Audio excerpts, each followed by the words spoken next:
President, on the economy, there was a slowdown as it relates to home sales in the month of March, the slowest pace since 2009. Is that an economic indicator, and perhaps the Treasury Secretary can weigh in on this as well, is that an economic indicator that concerns you about the broader U.S. economy? No, they had very good numbers on housing today, extremely good numbers, and that's despite interest rates, because, you know, if you look at what happened, everyone said, oh, I said I was going to get prices down. I did. Energy just hit $1.98 in a couple of states. It's way down.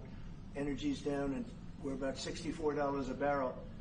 When I came in, and we were looking at $89, $90, $95. And by the way, that helps us solve the war too. Having those energy prices is a big incentive for Russia to also agree with solving the war problem.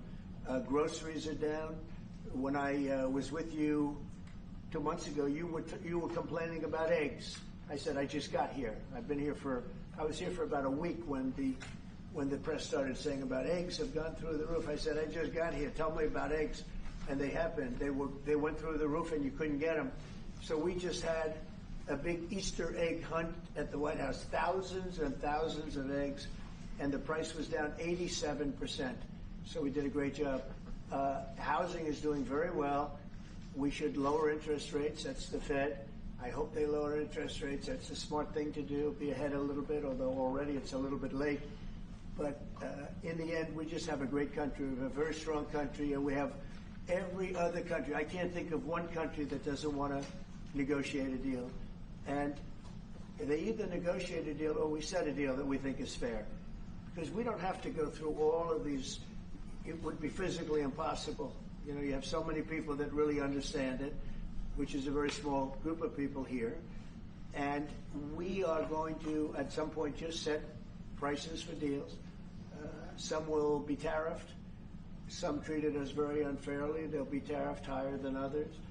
But we've been ripped off for many, many years. The United States has been ripped off like no country probably in the history of the world has been ripped off for 45, 50 years.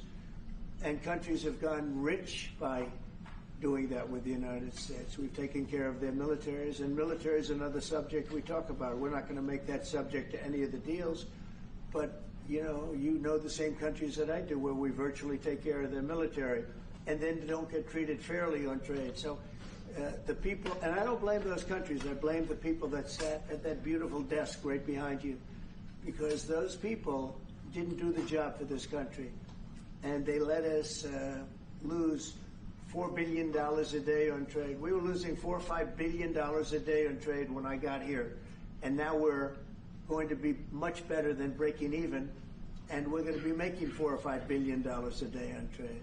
So, I don't blame any country, not the worst of them. And we were abused by countries. I blame the President of the United States that happened to be sitting when these deals were made. Disgraceful. When I was here, we had a great 4 years. We had the most successful economy in the history of our country, my first term. And we were very tough on trade. And with China, as you know, they paid hundreds of billions of dollars in tariffs. But nobody else ever did that. China paid not 10 cents to any other president. And but not only China, virtually every country got away with murder. And we just can't let that happen. Thank you very much, everybody. Thank you very much. Appreciate it. Thank you very much. Thanks, everybody. Head out. Please start reading. Thank you. Thanks, everybody. Thank you, press.